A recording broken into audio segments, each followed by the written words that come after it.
Good afternoon, and thank you for joining me for the Energy Storage World Forum's live webinar on EPCs entitled How Can EPCs Be Unique to Their Customers with the Energy Storage Projects?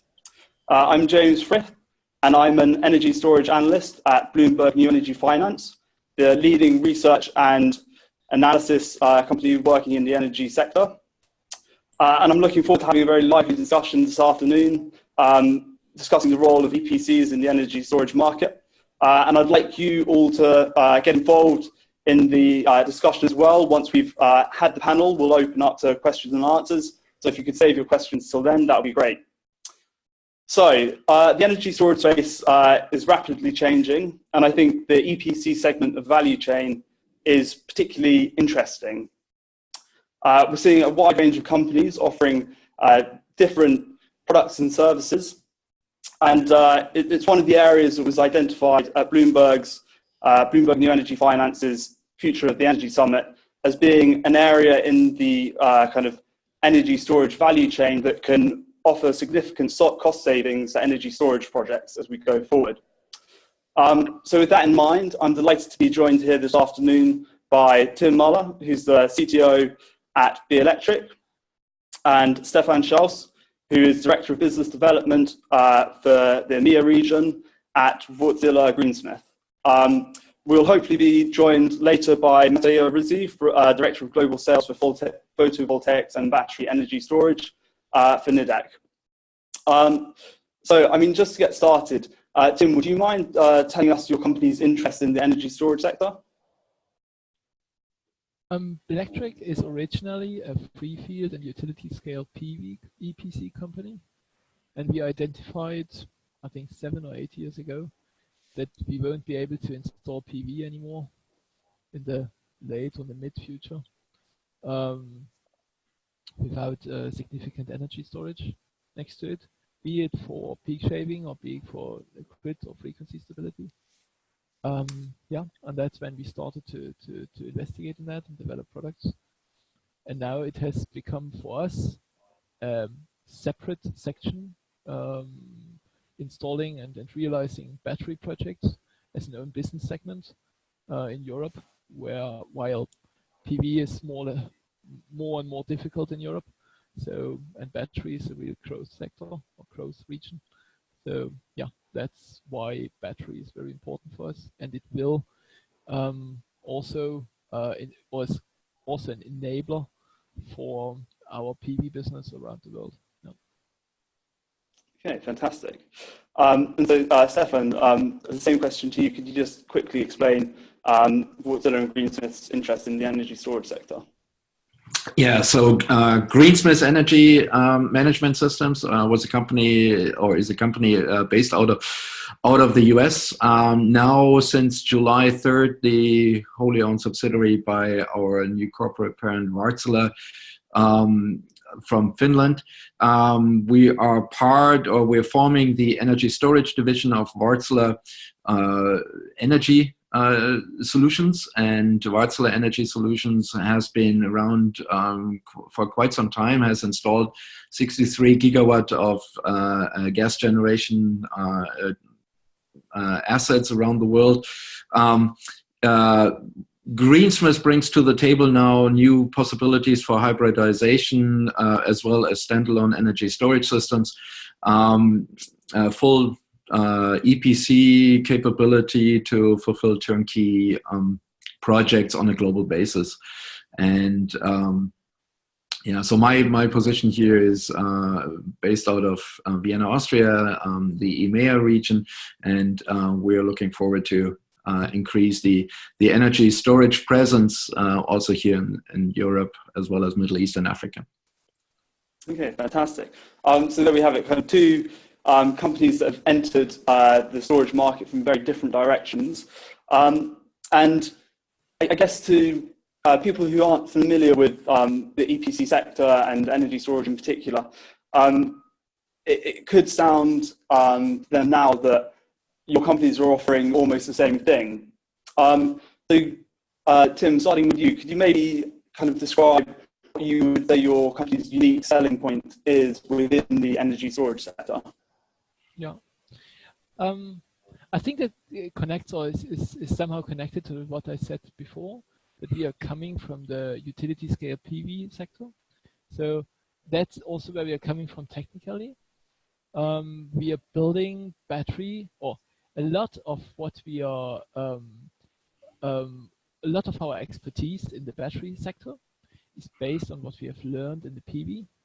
So we are like the first company offering 1500 volt battery solutions, outdoor inverters. We are using PV inverters for battery solutions. So we have the appropriate low or attractive price tag and high volume, high quality.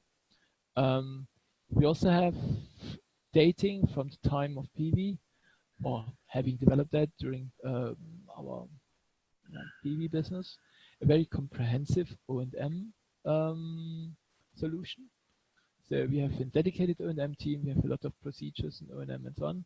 We have a 24/7 surveillance of all our plants of PV as for battery. For battery, it's even more important because it's usually a 8,700 hours asset for frequency response. We have comprehensive warranties and contracts in place in order to secure the business case of the customer. That's also what we have learned in PV. That's very important. And we have a pretty future-proof system, so that very often systems need to be adapted to new business models and so on. And that's what we try to implement as good as we can to our best into our systems. I mean, so just building on kind of what you mentioned earlier, that you've gained a lot coming from the solar market, the solar EPC market, and then moving to the energy storage market. How does the role of the EPC change for the energy storage market? And did you encounter any barriers moving from kind of an EPC for solar to an EPC for energy storage? Let's put it like that. From the point of project realization, I think it's rather similar as a project. It has less civil risk, but more engineering and so on. So it's somehow comparable. Barriers. It is a totally new business model actually there behind. So yes, that's the main barrier actually. So coming from solar, it was like you have a ROC, like a feed-in tariff, which is secured for 20 years. So there's nearly no risk. Now with batteries, you're entering a market, be it a frequency response market or whatever. And this is, for example, in Germany, a weekly auction. So how to base a 20 or 10-year business model on a weekly auction? That's like a barrier. You have to convince your customers that that's a good, viable business model. And you have to convince the banks that that's viable to finance. So that was and is the greatest barrier still. And again, the next barrier is like find scalable business models, right? So frequency response in Europe is a business model, but it's somehow limited. And US as well. Now, what are the next? So for the moment, we are hopping from niche to niche, finding very good ones, but it's not yet at the size or had not grown to be a market size, which would be comparable to PV. Let's put it like that. Yeah. Okay. So I mean, it's interesting there to you mentioned this is something I think we'll come back to later. The business model for storage, because depending on what sector you're looking at, I guess maybe in the UK at the moment it seems like it's quite obvious because we've got the kind of we've had the EFR auctions, so it seems like a clear business model. But it's interesting that you said it's not so clear. So anyway, we'll come back to that later. But Stefan, moving on to you, what would you say is Greensmith and Wartsila's kind of unique selling point? And I think you kind of mentioned this earlier with Wartsila. It's got kind of a lot of knowledge of large projects, but could you elaborate a bit more? Yeah, particularly, I mean, what led to the acquisition from Wartsila was the added capability of energy storage on a utility scale or on a grid scale. With the experience that Greensmith has gathered over the past 10 years, there is a unique ability to combine any kind of energy storage, battery technology, or for that matter, mechanical or other energy storage technologies together for a customer solution, and integrate all this together with a control system that is capable of maximizing the performance of this asset. In exactly as Tim was saying, the biggest difficulty right now is that you don't have 20-year offtake agreements. Instead, you rather find yourself in a merchant situation where when you're lucky, you get a 4-year contract. And so that makes it, of course, a little bit harder for the EPC / even for the project development side to attract investment at reasonable cost of capital. Yeah, everybody still price in risk factors, and you have to filter out risk adverse versus risk taking investors, and that is slowing down the process a little bit. On the other hand, also to second what Tim was saying on the market, you find the pockets here and there. It's not let's say a generally accepted market segment as it is with solar or wind, or classical thermal generation for that matter. And energy storage particularly is seen as typically these days as a buffer solution. So short duration, I mean, it cures particular frequency problems on the grid, maybe some voltage droop support or congestion relief on grid infrastructure. But in general, we do see that the markets are opening up and the interest is nevertheless very strong. We do see that more and more business cases come into place. Yeah, okay, that's interesting. Again, the kind of business case and coming up there again, so it sounds like that's quite important. So I'd just like to take this moment to introduce Matteo Rizzi from Nidec, and he's head of or director of global sales for photovoltaics and battery energy storage systems. So Matteo, would you kind of have a moment to explain Nidec's interest in the energy storage market? Yes. Good afternoon. Sorry about the day, but I have some problem with the connection from Milan office. So as you said, I'm in charge for the global sales of Nidec. Nidec is a Japanese company that is involved in automation. It's a $28 billion market cap company with $13 billion revenue. And in the renewable, we are a power conversion system manufacturer, PMS and EMS manufacturer, and EPC contractor. This is our core business. And in the renewable, we are active not only in the battery storage, but also in the PV and in the electric vehicle charger. Okay. And so then you've kind of explained there your interests. How would you differentiate your business or Nidec's business from that of kind of Wärtsilä and Greensmith and the electric? Yeah.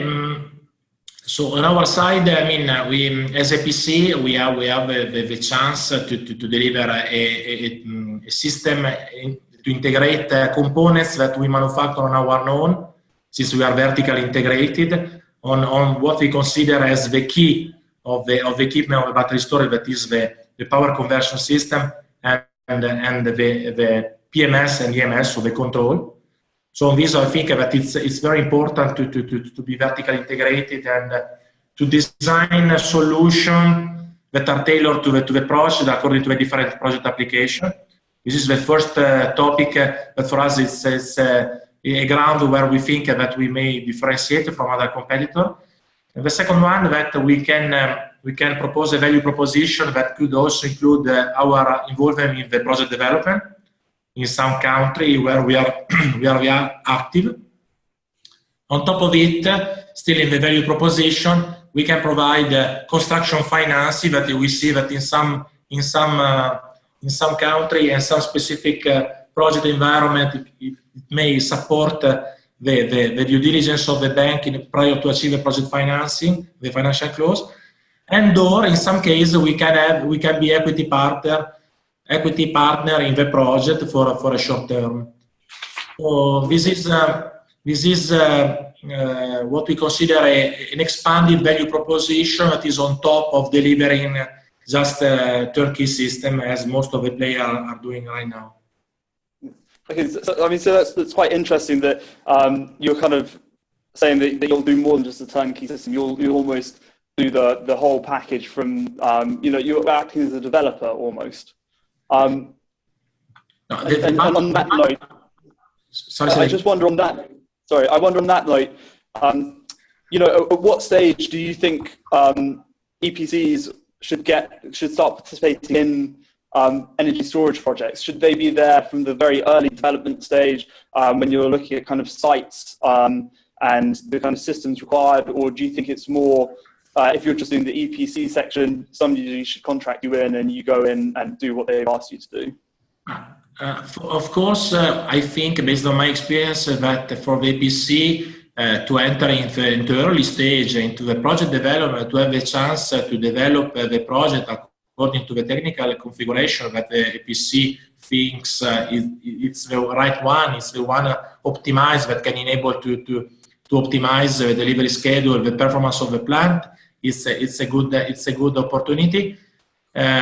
For sure, for the EPC contractor, this might be interesting, subject to having a win-win agreement, in order not to develop the full project and then, when the project is permitted, be in a position a bit uncomfortable, where the investor and the IPP can select a different technology partner or different EPC contractor. So as long as there is a win-win approach with the investor, the EPC is strategic to start its own involvement in the project in the early stage, and not to jump in when the project is fully permitted with maybe some technical specification or some constraints that may have been sorted out in an early stage.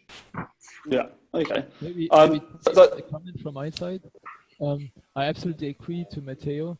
And since we are a pretty technically focused company or technology focused company, we had it a couple of times that the tender document was even changed after we started to discuss, and then it was retendered. It was still issued a new document for all participants, because very often since the EPC companies are the companies really on the market for the moment, and so very often consulting companies do not haven't done so many projects as the EPCs. So it is very valuable to have early exchange of ideas and discussions in order to make the project viable for the customer, because in the end it's in the interest of everybody. If the probability of the project is increased, that it will really be realized increased due to our technical knowledge, it is beneficial for everybody, because in the end it will really come. Yeah. Of course, I fully agree. This is a new market, it's an emerging market for sure. I mean, there is no such a consultant, and also from the project developer and or from IPP perspective, it's very valuable to have the EPC on board from early stage. What I was a bit highlighting is that in some cases, if there is not any win-win agreement or any project development agreement, it might be that the EPC could be supporting all the project development, all the technical specification, all the fine-tuning, and then it could be part of the beauty contest opened by the investor together with many other players. This is just the wrong side of the coin. So it was just a way to raise this issue. But for sure, the EPC are happy to support and to make sure that they can share their experience and expertise with the investor, in order to make sure that they can land in a ground that could be, let's say, efficient. Yeah. Okay. So I mean, it's interesting to kind of hear that about consultants won't have as much knowledge on emerging markets, and the thought of emerging markets brings me back to what was mentioned by Stefan and Tim earlier about the business model. And how sometimes it's not always clear what the best business model to use is.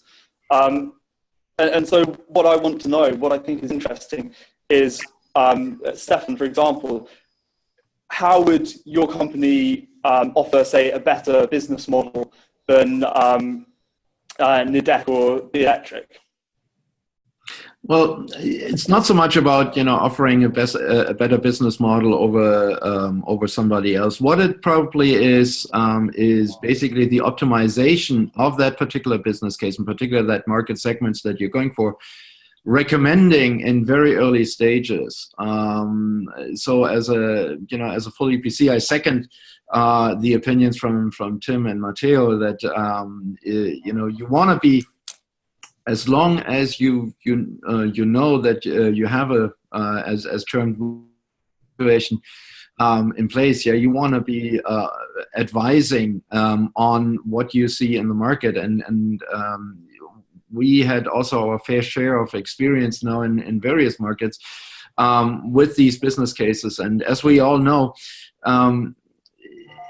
the individual business case alone can be optimized, or the technology can be optimized actually to follow that business model and give the best results, the best returns for the investment, not only by the capex price, but also by O&M price, performance of the systems, but also in the way the whole system is controlled and is reacting to these signals. And you get, as classical power infrastructure, you always performance scored.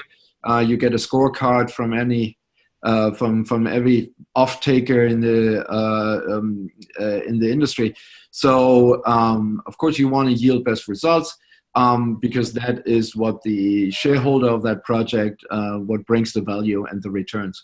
And having said this, from the perspective of what Wärtsilä and Greensmith is bringing to the table, we have been studying business cases from the outset, simply because we have we started out with a control system platform, and of course it's a natural to start this. We have now over, I believe, over 50 business case rules analyzed in various markets around the globe.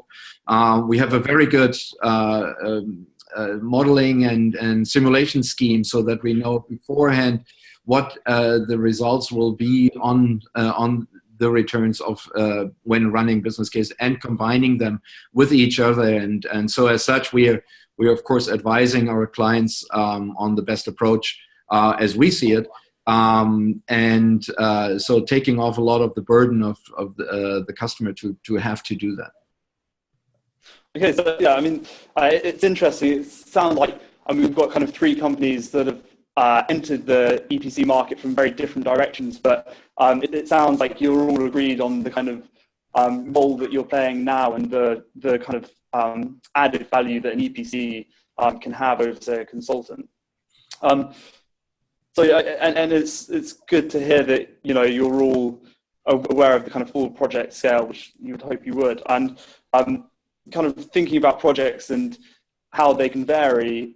There's obviously quite a lot of interest at the moment, or a lot of talk anyway, about the possibility of using, say, flow batteries and stuff like this. So just quickly, a quick fire round here, and starting with you, Tim. Can you just summarize the different technologies that your company has used in energy storage projects? Yeah, well, we have used three types of battery, or three main types of battery so far. So it's redox flow, vanadium redox flow. Then for a couple of years, we were building our own lead acid batteries. So we were buying cells and building everything by ourselves. So like we created the BMS for lead acid, an own container solution, and so on. So that was a very integrated and scalable solution. And nowadays we are using nearly exclusively lithium-ion batteries, mainly NMC, nickel, manganese, cobalt, a bit of lithium iron phosphate, but mainly NMC, because that's the most widely used in the market. And that comes back to the last question you had. With these batteries, we can offer pretty comprehensive warranties. That's a real advantage of that battery type, because it's like all the main companies in the market offer that. And so we can deliver a very proven technology with a comprehensive set of warranties to support the business case. Yeah. Fantastic. I think we'll, again, try and come back to the warranties again a bit later. But Okay. yeah, Stefan, the same question to you. Could you just quickly summarize the kind of technologies that you've used? Yeah, so we have basically been integrating now 14 different technologies. Of course, these are variations of lithium, starting from lithium titanate, as Tim was saying, also the lithium NMC type, lithium iron phosphor and such. But also on the flow battery side, we have been integrating with zinc iron as well as vanadium redox. We have been done sodium sulfur, also quite some retrofit on this. We have done sodium nickel chloride integration, and so depending on the task at hand, what the power problem to be solved should be, we're selecting the technology. And I can add, right now, at least on a grid scale side, the biggest problems right now are power centric. They're not energy centric problems to be solved. So that means rather short duration at a certain rated power level, and these are typically yielding to a lithium ion technology. Yeah. Yeah. Okay, fantastic. And it's interesting that you mentioned that at the moment it's very power centric. I think here at Bloomberg, the Energy Finance, we agree that it is very power centric at the moment, but going forward, I think we'll see more of the kind of energy systems being needed. But the question there is whether, these other technologies such as vanadium flow can compete with lithium ion in terms of cost. But I think that's maybe a question for another day. So Matteo, just moving on to you quickly, can you summarize the different technologies that Nidec used? Yes, so Nidec is much more focused on the utility scale projects, since we built up as EPC the STEAG project in Germany that is 90 meg, 138 megawatt hour. We built up as EPC in UK with EDF 49 meg, 36 megawatt hour. With E.ON in UK as well, 10 meg, 6 megawatt hour. So we focus on a very utility scale project where the lithium ion is prevailing due to the comfort of the investor, due to the comfort of the lender in the project financing regime. Having said that, we had the chance also to deal with some other technology, such as zinc air, such as vanadium, such as sodium in Italy with Forterna, it is Italian TSO. I mean, we are very open to new technology, new emerging technology.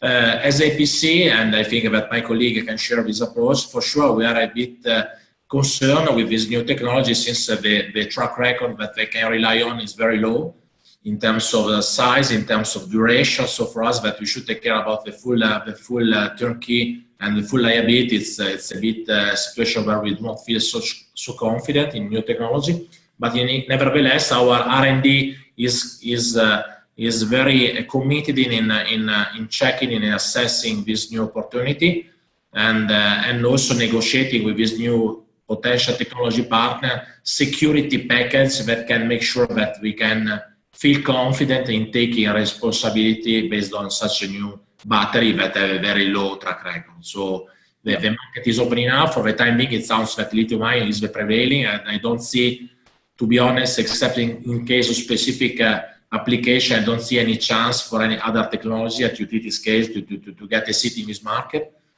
But we will see. I mean, we will see, and we are open to consider also new technology. Yeah. So I mean, again, kind of Matteo there has mentioned I guess the risk involved with new technologies.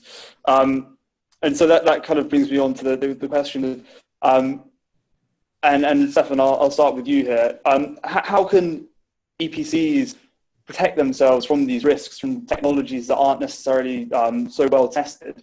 And quite often, some of these newer technologies anyway are coming from smaller companies that, if something were to go wrong with the technology, you can't be guaranteed that they'll still be here in 10 years' time. So how do you think Greensmith and Wärtsilä deal with that?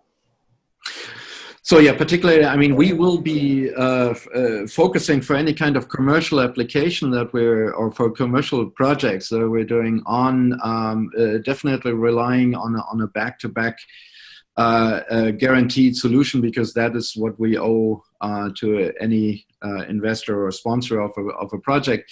Having said this, of course, when new technologies, when they come online and they're beyond the pilot and demonstration phase, and and gain traction in the market, we will definitely be looking at those as well.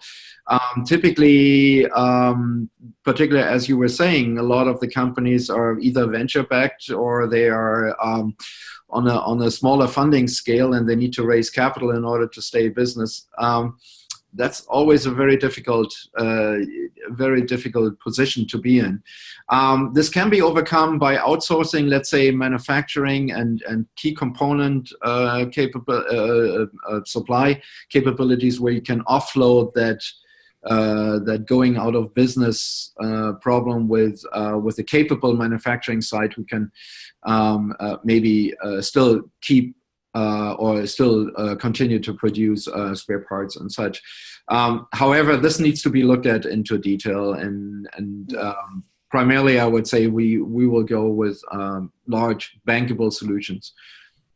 Yeah, it's interesting there that you mentioned kind of putting the manufacturing with contracting it out to companies that can back up, I guess, the manufacturing of spare parts if the company goes bankrupt, because it's actually what we see quite a lot of flow battery companies doing now. They're outsourcing their manufacturing to companies such as Jabil, which I guess gives them some of that reassurance.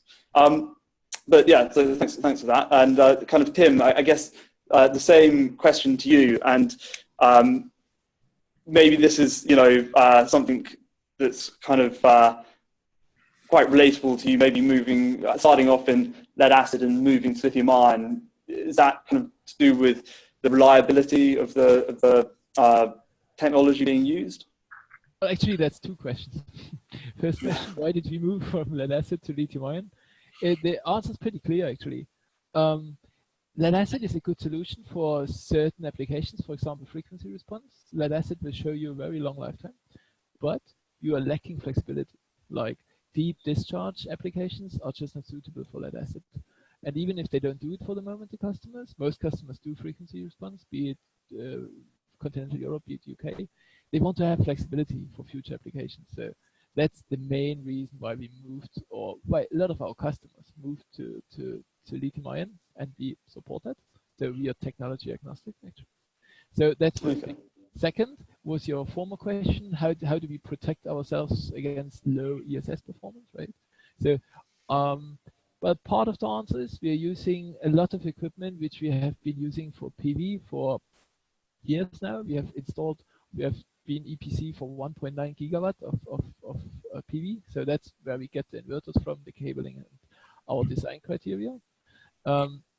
Containers are manufactured by ourselves, so we have a close quality control. And batteries, well, actually, we are concentrating on a few suppliers. On the stationary market, very prominent is Samsung. We are working with them. They have a special technology. They use prismatic cells with a large electrolyte overfill. So they are very long-living batteries. So actually, they give us a warranty down to 60% of residual capacity. So this is usually up to 20 years. So that's a real good commitment from Samsung. So that's where we are trusting them. And maybe the last part of the answer is we are probably for the moment Europe's largest integrator of electric vehicle batteries for stationary purposes. So we have a very close focus on what the automobile colleagues are using as batteries. We are using them in our system, but we know pretty well what cells they are using. So yeah, let's say part of the answer is being up to date. Okay, and just kind of quickly going back to, you mentioned Samsung can kind of offer you, well, we'll say that the cells will retain 60% of their capacity over 20 years of lifetime. Does that mean that you can offer 20-year warranties? Up to 20 years we may offer, yes. Yes, okay. It's interesting. I think. But that's possible. and that's Yeah. like down to 60%. Usually, like the 60%, where do they come from? It's usually lithium-ion batteries have a certain behavior of what they call drop dead point, when they really their residual cycle number drops very sharply to zero at a certain point, and this is like a non-linear aging behavior. And we opted, or we qualified our suppliers by the linearity of their aging behavior. And yeah, what I wanted to say, without like lifting somebody to heaven, it's just I want to say we have qualified our suppliers by that, and we found this, which is very long living actually. Yeah, fantastic. So Matteo, again, the same question to you about, how can you guarantee the kind of performance of the technology? And I think maybe for Nidec, this is slightly different, because I know you have some pilot projects in Italy, which I guess the funding is coming from not from private backers. So maybe that gives you a bit of flexibility with the projects you can, or the technologies you can use. No, no, sorry, I didn't get you the topic about Italy. Say it again. So I believe you have some technology testing going on in Italy. Yes. Yes, and so that funding is not coming from private backers. So does that give you more flexibility with the different technologies that you can use and the risk you can take? Yeah, I mean, in Italy we have several workshops. We have 4 workshops. We have R&D, and we have a testing equipment. That's why, as I was saying, we are very open to new technology. We are used to check them.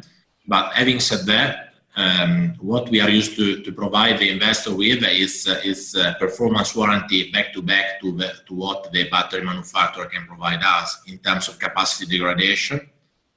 So this is a key topics for us.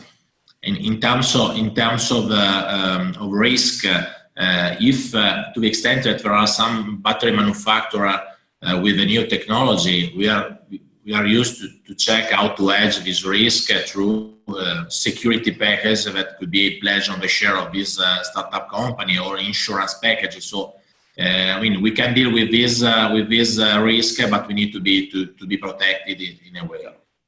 So important for sure that out of a very big group of new technology emerging, or mainly redox, that are coming out, that are proposed by very small startup. I mean, it's important to assess and eventually to select the technology and the company that is behind where to eventually to run the risk. This is very important. Yeah. Okay, so yeah, I mean, it's interesting. It sounds there then that, I mean, obviously being a large supplier is incredibly useful, because it means that you can rely on them more, because you know that their technology has been more tested and has better warranties. So it'll be interesting going forward to see whether the kind of, I guess the lithium battery market is quite consolidated at the moment, but whether it stays that way or we see other companies coming up. Yeah, the point, if I may, the point is, I mean, the testing is fine. In some cases, we can run some simulation that simulate the performance over a long period, 20 years. But in any case, this cannot replace, let's say, operation for long periods. So I mean, to the extent that this new technology have a very low track record in terms of capacity and in terms of duration, meaning that the duration is very limited. Yeah. I mean, it's very difficult to get comfort out of a test. A test can provide some comfort, but for sure it could not be enough to make sure that the contractor can feel confident about providing performance, relying on that test. Just relying on that test. Yeah, and I agree. I guess without actually getting some field data, it's hard to know exactly how anything's going to perform. So I think we've spent quite a lot of time talking about the EPC space in general, and I guess the majority of what we've talked about has been larger utility scale projects.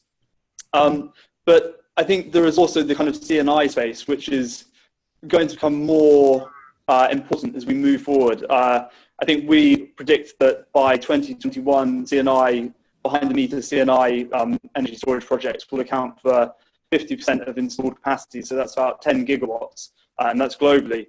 But it's maybe, and from what you said earlier, the business case for utility scale storage isn't always that clear. So I wonder what the business case is for CNI storage projects, and are CNI customers aware of this, or are EPC contractors or developers going out and finding CNI sites that potentially could benefit from it? So Stefan, maybe you could dive in here and tell us if you've done any CNI work and how you identify customers. Yeah, so I'm wearing several hats on this. Yeah, so in my past experience, I have been focusing pretty much on the CNI segment, behind the meter, finding that business case, and of course that is partially incentivized, like in California, for example, with the ITC credit. In Germany, as we know, that small commercial is still viable. The question is, since we're here probably all large scale EPC companies, you do get a different setup, and even when you get a sizable CNI segment, it is a lot of special analysis for that business case to be done. Once you have that solution, of course, there's a slightly different sizing of energy storage system in general to be observed, and but you really have to look there case by case. If at least you can summarize it region by region, that's very beneficial. In the US, that's taking place. There's definitely a large, relatively homogeneous market segment for CNI, and the size of the customer problem to be solved is also very interesting in terms of sizing for almost grid scale applications. In Europe, it's a little bit scattered depending on which country you're in. As you know, there's not really an arbitrage play behind the meter in most jurisdictions. But then again, you come to Southeast Asia, or you even come to Africa. That becomes very viable business cases. Yeah? And I do agree that when you talk about the CNI segment, that energy storage, either as a mitigator between high cost of otherwise generated power, or versus a local supply, can be offset. I think the key for CNI segment will also be the generation side. Yeah, be it, yes. On the generation side, and I realize we're running out of time here if we want to get some questions in. So I just wanted to kind of ask Matteo here, not quite on the generation side, but obviously the kind of balance system and the power conversion system is going to be different for a CNI project compared to a utility scale project. So does that add more complexity to it from kind of your point of view, or does it make are there savings that can be made there? No, it's not a problem of complexity for sure. It's a problem of competitiveness. At utility scale, we can afford to deploy a power conversion system of larger size. For instance, now we have the maximum size that we deploy is 9.6 meg. So it's a huge outdoor inverter, outdoor PCS that we can do it. So in the utilities case, it makes sense, and you can enable you to save a lot of money. On the other side, on the CNI, I think that it's much more complex, and it's very challenging. On our side, we had some experience in some project, mainly in off-grid application, in hybrid application with PV, wind, battery storage, and diesel gen. And it's quite interesting from a technology perspective, but from a competitiveness and cost perspective, it's very challenging. So on our side, as I said, we focus on utility scale. Yeah. Okay. Fantastic. And then just very briefly, Tim, kind of from the electrics point of view, I'm guessing you will have maybe done some CNI work with solar. So have you done any kind of with battery energy storage systems or?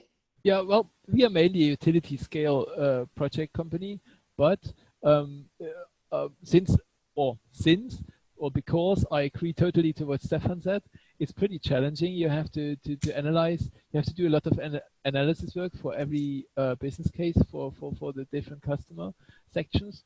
We have done that actually for Europe and UK, and therefore we have prepared a solution, trying to have one solution that fits all. Yeah, that's a nearly 100 kilowatt hour solution based on automobile batteries actually, because they have a higher, very high fire safety. So that's actually what we are now proposing for the moment, in combination with some control systems. But for example, in the US, we have never been trying to do that. Okay, so it's interesting that, I mean, kind of everyone agreeing that it's certainly a more complex industry. But I guess going forward, you know, as you say, you've tried to come up with a kind of one solution fits all. So maybe going forward, we'll see kind of the case become clearer and maybe more of these CNI installations occurring. So I think we've had kind of quite a good discussion around the general EPC area and their kind of role within energy storage. So I'd now like to kind of open the floor up to questions from the audience. So if you post some questions in the chat box, and I'll try and direct them to the right person. Okay, so this is a question that I guess was related to our talk earlier.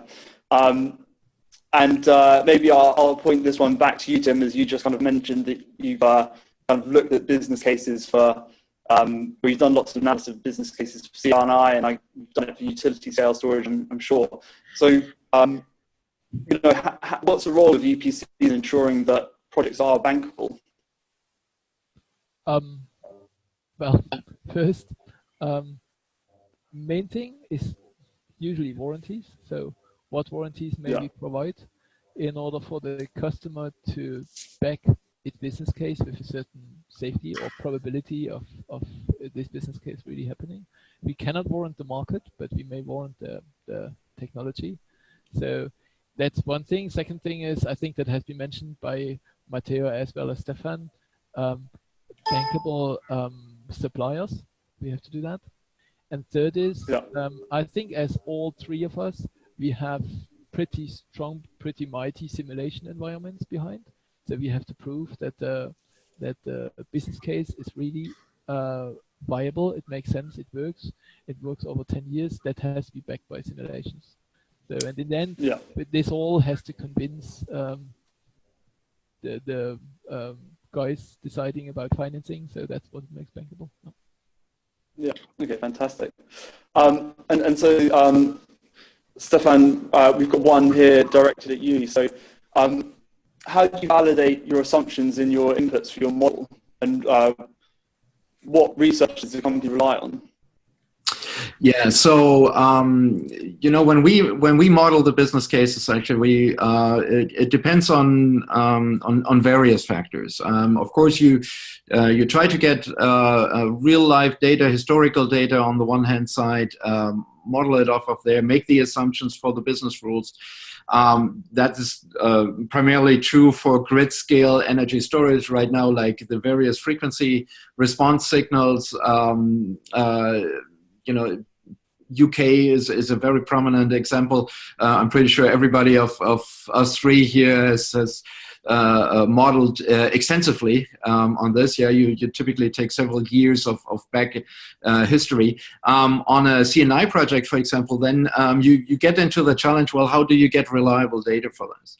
Yeah, and but typically you can obtain this. At least, you know, when people are serious, they do have this, and of course it gets better in Europe, particularly with the energy efficiency initiatives driven by the EU, where data gets collected, data gets archived, yeah, and so on, so that you can more and more really zoom in into the correct assumptions you want to make for offsetting this data. Yeah, and as Tim was saying, yes, we all have server-based simulation engines for all these business cases. It needs some tweaking for the individual case, always. So, but overall, these engines are there, and you can make a very good accuracy assumption for this. Okay, fantastic. And then, maybe you can each put your own views in on this as well, because I guess it will vary for each of you.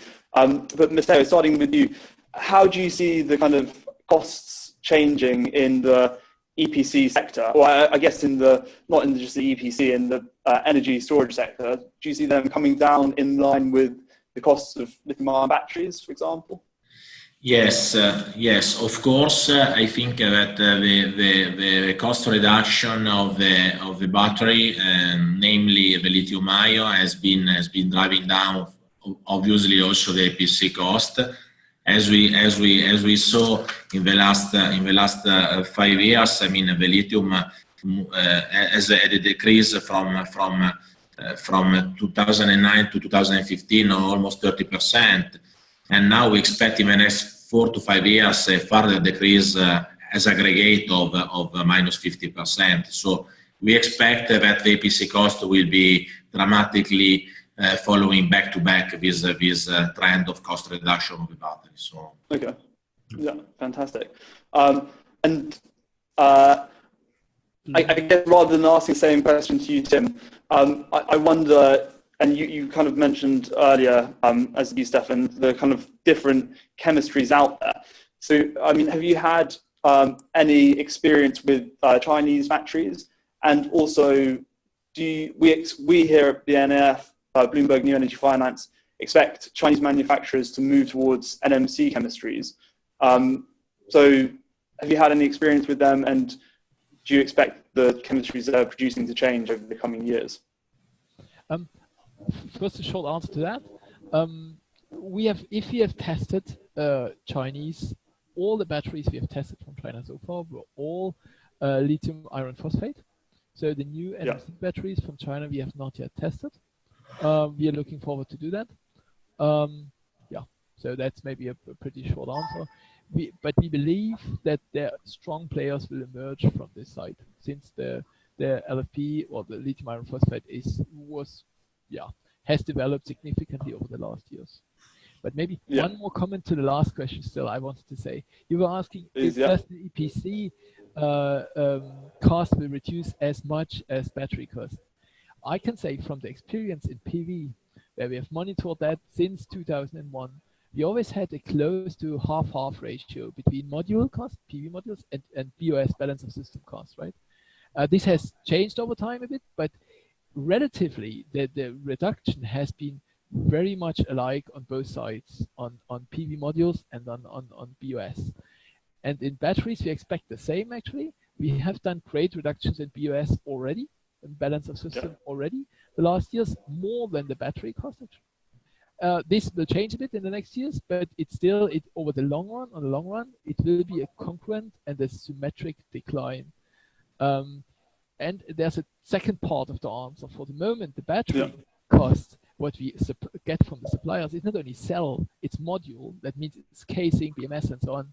And this, for the moment, is comparatively expensive. So I expect a large reduction there as well, because cell cost already pretty cheap, cheaper than most people believe, actually. So, but it's a lot on module cost for the moment. And there, I think a lot of reduction will happen as well. Okay, fantastic. And so I'm aware we're running out of time quite rapidly here. So Stefan, maybe you could answer this question about, is there a challenge to guarantee performance since it's a software control that's more dominant in the system, compared to for a wind farm?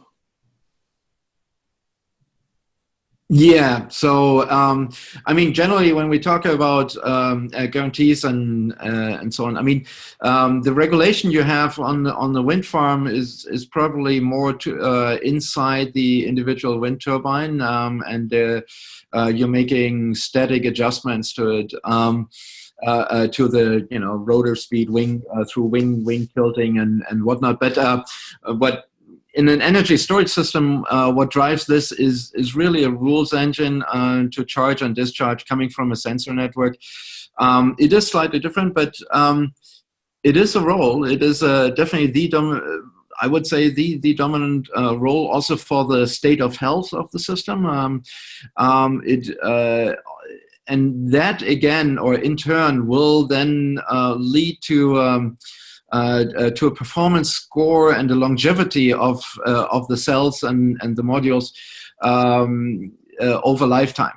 And this is something where basically we see the role of the software control system optimizing the various impedances and the various cell resistances in the overall build or design build, and that goes for the primary element, the battery systems, as well as Tim was also saying, a balance of system, where the costs have come down, but there's also a control element, particularly when you talk about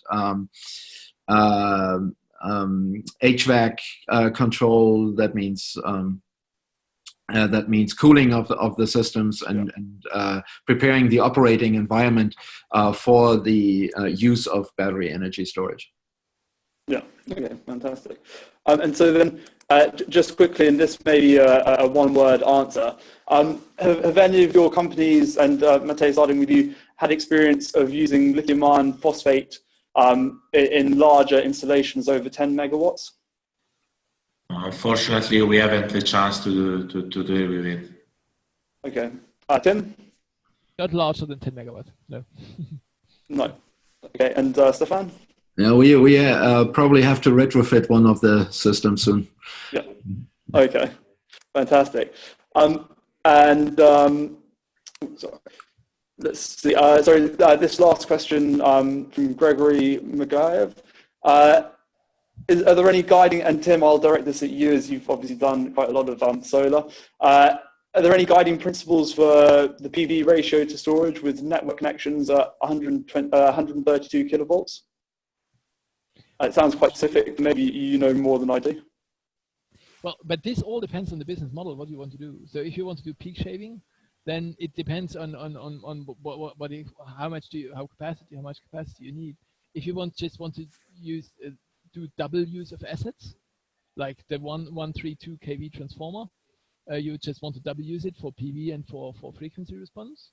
Then you need to look at the transformer. Usually you can overload it for a short period of time, because frequency response is time equalized. Over time, it's netted out, right?